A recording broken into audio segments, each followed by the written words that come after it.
Praise the Lord. ஆண்டவர் இரட்சகருமாக இயேசு கிறிஸ்துவின் நாமத்தில் உங்களை வாழ்த்துகிறேன். நாம் ஆராதிக்கிற தேவன் மிகப்பெரியவர். ஆண்டவர் நம்மிடத்துல எதிர்பார்க்கிற ஒரு காரியம், நாம் ஆண்டவர் மேல வைத்திருக்கிற பக்தி. இது ரெண்டு குறித்து இன்றைக்கு பார்க்க போகிறோம்.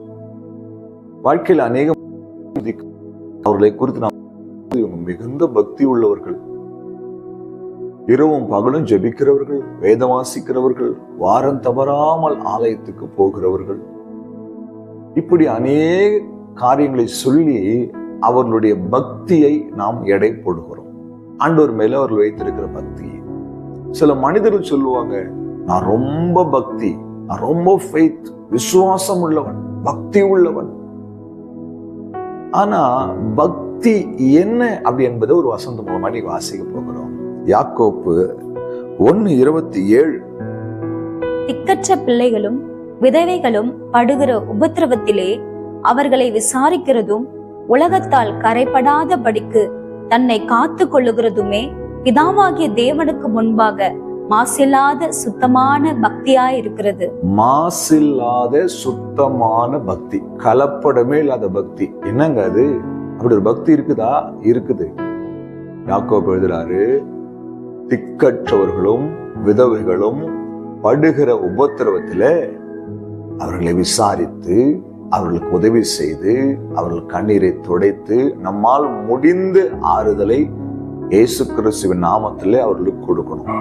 இரண்டாவது, கரைப்படுத்துகிற இந்த உலகத்திலே கரைப்படாதபடி நம்மை காத்துக் கொள்ளணும். இது ரெண்டு காரியத்தை தேவன் மிகவும் விரும்புகிறார். ஆம் தெய்வ பிள்ளைகளை ஆண்டவர் மிகவும் விரும்புகிறார். கரைப்படுத்துகிற உலகம், எல்லா இடத்திலும் நம்மை கரைப்படுத்துகிற அந்த உலகம், அதுல நம்ம கரைப்படாதபடி காத்துக்கொள்ள வேண்டும். ஒரு ஊழியரிடத்துல அந்த ஊழியருடைய மகன் வந்து சொன்னான், அப்பா என்னுடைய நண்பர்களோடு கூட சேர்ந்து நான் ஒரு பார்ட்டி செலிப்ரேட் பண்ண போகிறதுக்கு போகிறேன். அப்போ அந்த ஊழியக்காரர் சொன்னால், போகிற இடத்துல நிறைய அருவருப்புகள் இருக்கும்பா, நீ உன்னை கரைப்படாதபடி பார்த்துக்கொள். அவன் சொன்னப்பா, நான் உங்களுடைய பிள்ளை, அப்படிலாம் நடக்க மாட்டேன், நான் போகிற இடம் எப்படி இருந்தாலும் நான் பரிசுத்தமாயிருப்பேன் என்று சொன்னார். அப்போது அவருடைய தகப்பனார் இந்த வெளியே அடுப்பில் இருந்த ஒரு கறி துண்டை எடுத்து மகனுடைய கையில கொடுத்தார். அந்த மகன் அதை கையில வாங்கி இப்போது கீழே போட்டு விட்டார். இப்போது உன் கையை பார் என்று சொன்னபோது அந்த கையிலே அந்த கறியில இருந்து அந்த கருப்பு நிற கரை படிந்து பார்த்தார். அப்போ தகப்பன் சொன்னப்பா, நீ போகிற இடம் உன்னை கரைப்படுத்துகிற இடம், எப்படியாவது ஒரு நிலைமையிலே உன்னை அது கரைப்படுத்தி விடும், உனக்கே அது தெரியாது என்று சொன்ன போது அந்த மகன் மிகவும் வருத்தப்பட்டு அந்த காரியத்தை தவிர்த்தான். தெய்வ பிள்ளைகளை, ரெண்டு காரியத்தை யாக்கோபு எழுதுகிறார். ஒன்று, மற்றவர்களை விசாரிக்க வேண்டும்.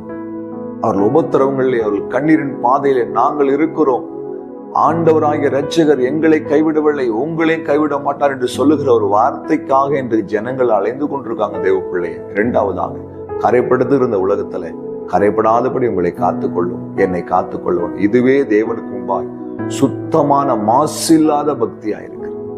இப்படிப்பட்டதான ஒரு வாழ்க்கையை வாழ நம்ம ஒப்பு கொடுப்போமா? கண்களை மூடி ஜெபிக்கலாம். அன்பும் இரக்கும் நிறைந்த ஆண்டவரே, இந்த மாசில்லாத சுத்தமான பக்தி என்ன என்பதை அறிந்து கொள்வதற்கு இன்றைக்கு வார்த்தையின் மூலம் இடைப்பட்டேன். கேட்ட ஒவ்வொரு உள்ளத்திலும் பேசும், காத்துக்கொள்ளும். இயேசு கிறிஸ்துவின் நாமத்தில் பிதாவே, ஆமென். Hallelujah. God bless you.